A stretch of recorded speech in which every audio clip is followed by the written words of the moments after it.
Good evening. Good evening, everybody. How are you this evening? I hope you are less hot than I am. Honest to goodness. It's like a microclimate over here in Dalbeattie in Scotland. It's like the Mediterranean. It's so hot, and we are just not equipped for this level of heat. The dogs have melted on the floor.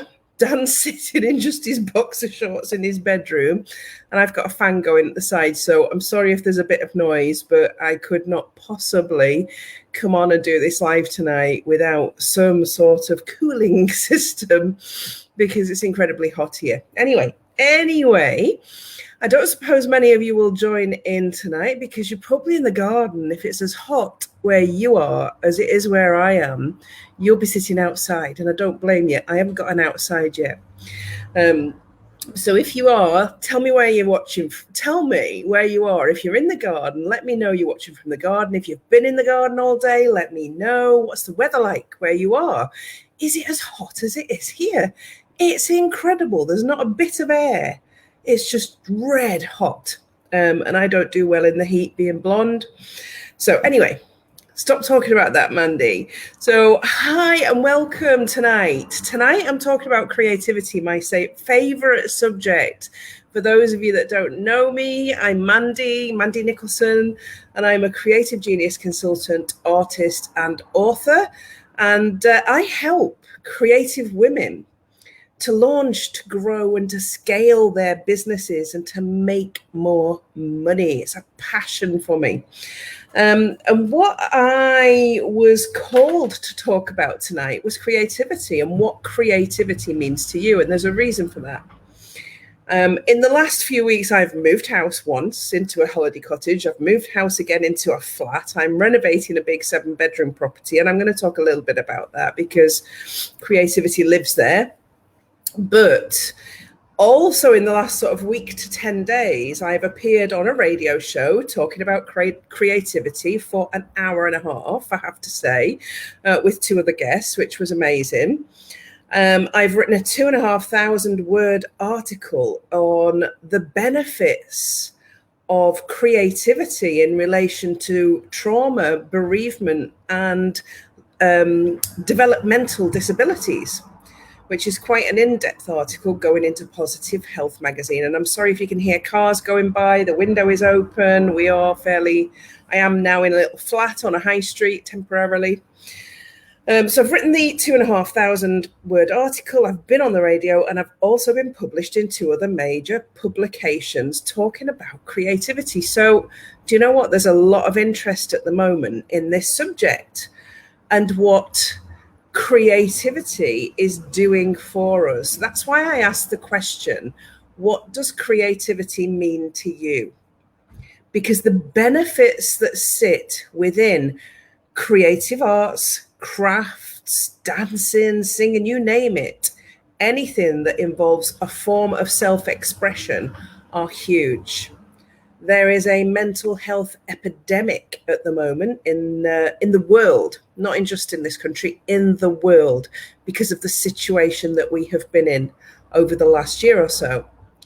Whether our governments are recognizing it or not, it exists. And I think creativity actually plays a role in moving us through that and helping us to grow again and become whole again. But I asked the question, what does creativity mean to you? So talk to me about that. Please make some comments and tell me what creativity means to you. Because creativity for me, and having written about this and talked about it for the last couple of weeks in major publications, creativity for me starts with a thought. Creativity starts with a thought. Now, 98% of us as children were creative. We were born creative. You are meant to be creative. It is trained out of you through the schooling system. It's trained out of you in favor of academic subjects. In fact, even in favor of manual jobs and subjects. You know, I think many parents would prefer their son to be a mechanic than an artist. And that's just a fact of life in the society that we live in. Yet, everything around us is born from creativity. It's born from the thought totally at home sometimes. Oh, yeah.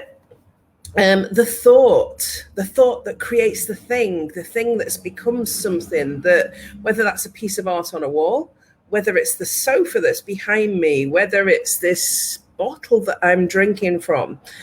Creativity is about the thought, thinking about something that currently doesn't exist, that the creator wants to bring to fruition and introduce to the world in their special, unique, amazing way.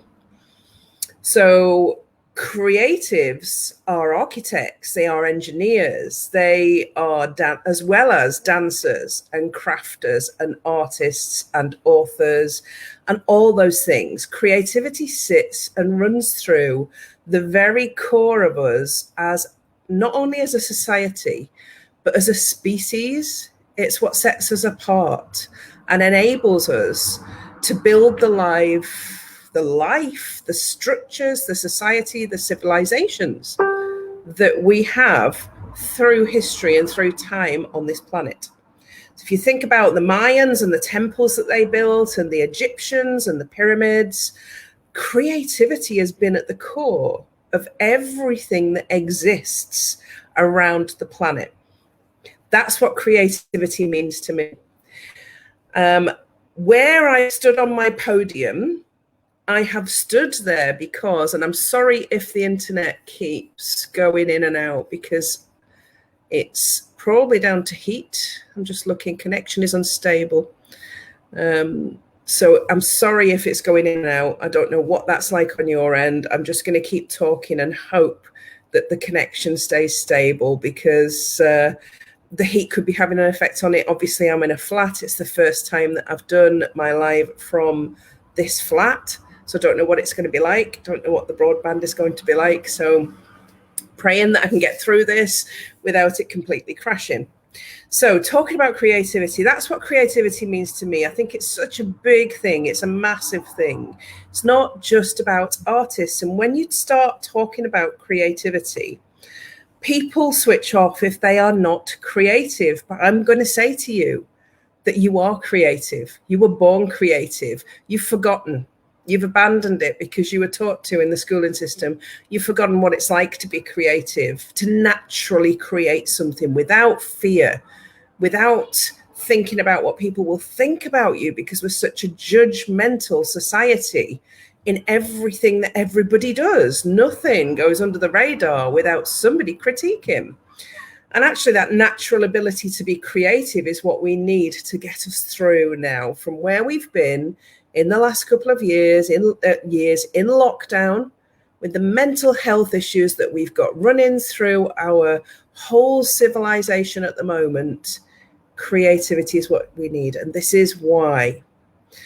I actually did a live in Spirit and Destiny 2 weeks ago, talking about why therapeutic art processes can be so healing and so important to us in the healing process.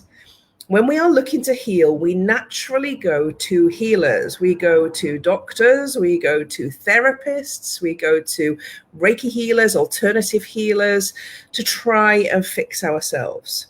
And yet, there is a process of creativity that can actually have a similar, if not better, effect than some of these methodologies that are out there. So rather than just talking about creativity, I wanted to actually bring it together tonight and align it with its importance in the therapeutic process, its importance in our rebuilding ourselves and rebuilding our confidence in ourselves, our capabilities, our businesses, our lives that have been taken from us so cruelly in the last couple of years through nobody's fault, through an epidemic's fault, and through possibly some mismanagement. But no matter how it was managed, it was going to happen anyway. So, you know, there's a lot of people going to be suffering, and there is a lot to be said from introducing some therapeutic art, some therapeutic creative processes to help us to heal. you will find, and I'm going to just give you a few examples here, that, you know, the little old ladies that knit, the little old ladies that knit are usually quite calm and quite relaxed in the process of knitting because they are creating. They are distracted from the world. They're not watching TV while they're knitting. They are completely and utterly engrossed in the process of knitting and not thinking about the worries that they have, the pain that they have, the things that are wrong in their lives, their mental illness. You know, people kind of make it a little bit of a joke. This is why knitting saw an upsurgence in the last decade, because people realize that therapeutic processes are connected to distracting ourselves from ourselves. So I'm just using knitting as an example there. It could be dancing. It could be dancing that takes you and distracts you from yourself. I've got Rebecca watching. It could be making jewelry from the beautiful glass that Rebecca finds at the beach. These processes are therapeutic in their nature, yet we have an innate fear of doing these creative pursuits in case we are judged or criticized, or, you know, it doesn't work out how it's supposed to. It actually doesn't matter. Mind and movement therapy. Absolutely, Rachel. Rachel Beatty is on here now. And this is what Rachel does for a living. Rachel and I work together, and Rachel helps people with their mindset by introducing them to movement and helping them with their thinking, and to bring a whole new view. Creativity is there in everything, including the health and fitness industry. Doesn't all have to be about pills and potions and diets. Everything can have a creative slant. And I think when we actually can accept that as a civilization, as a society, and accept different methods of helping to heal ourselves, often we're too busy to even stop and try and heal ourselves using something that might be a little bit different or a little bit out there. So when my clients join my program, I start them at the very beginning of healing. I introduce them to mandalas, and I introduce them to color therapy. And that is associating colors with emotions and creating beautiful pieces of art called mandalas using templates. I teach them how to draw mandalas. I actually provide pre-printed mandalas for them, and associating color with feelings. And I get them to color their past and then let it go, and then just stop for a moment and actually realize no matter how bad things have been in their past, once colored, the past overall can still be beautiful. I ask them then to color their present and really anchor themselves in their present, in the positive colors that they are experiencing. And then I ask them to color their future and really think about where they want to go. And using a very simple method such as this to anchor yourself and move yourself forward. What a year it's been. I love the mandala worksheets. Great. Thank you, Rachel. Many people that I've given this task to, this exercise to, of coloring their past, their present, and their future, and associating colors and feelings and being able to create something beautiful from that, have benefited greatly from that very simple exercise. And you can take that to becoming something really complex, because once you learn how to create a mandala from scratch, to draw your own and to create a beautiful piece from it, and perhaps then make it the future that you want and put it on your wall, you have something to anchor yourself to. You can then take that to even more complex levels. I use every year 2 vision boards. Those of you that know me know that I do 2 vision boards every year. I do a strategic vision board, and that has a castle on it, and it still has a castle on it. Even though I'm in Scotland renovating my stepping stone property, still has a castle on it.